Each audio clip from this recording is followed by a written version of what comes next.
দর্শক হচ্ছে আমরা গ্লাস পার্টটা খুলে ফেলছি, আপনারা দেখতে পাচ্ছেন, সামনে এসে দেখাও। তো এইখানে হচ্ছে দুইটা মোটর, ডানে একটা মোটর বামে একটা মোটর। আর কাস্টমার এটা হচ্ছে ক্লিনিং অপশন। তো মূলত হচ্ছে যে আপনার যে কোনো মেশিন কেনেন বা আপনি যত দাম দিয়ে কিনেন না কেন, অটো ক্লিন ফাংশন গুলো যেরকম কাজ করা দরকার বা হচ্ছে এটা কোনো কাজই করে না, এটা মূলত কাস্টমার আই ওয়াশ বা হচ্ছে যে সেলের জন্য বলে যে না আমাদের এটা অটো ক্লিন হয়, ক্লিনিং সিস্টেম আছে, মূলত ক্লিনিং সিস্টেম কাজ হয় না। এই জন্য যেটা করণীয়, কিচেন হোল্ড গুলো অবশ্যই যে 5 থেকে 6 মাস পর পর সার্ভিস দেয়। তো সার্ভিস দিলে কি হবে, আপনার কিচেন রুম ভালো থাকবে, কিচেন ক্যাবিনেট ভালো থাকবে, কিচেন মেশিনটা ভালো থাকবে। এবং হচ্ছে ভেতরের যে হচ্ছে ফাইবার গুলো থাকে কিচেন হোল্ডের, যে ফ্যানের, ওই ফাইবার গুলো ভালো থাকবে।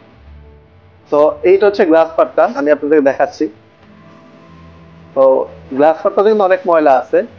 আর এই গ্লাস পার্টটা হচ্ছে ক্লিনিংটা আমাদের খুবই সতর্কতার সহিত করা, কারণ হচ্ছে তো এইটা এখান থেকে খোলা যাবে না, এগুলো হাইড্রোলিক সিস্টেম। তো আমাদেরকে এইভাবে রেখে ক্লিনটা করতে হবে এবং খুব যত্ন নিয়ে এবং সময় নিয়ে কাজটা করবে ইনশাআল্লাহ আমরা।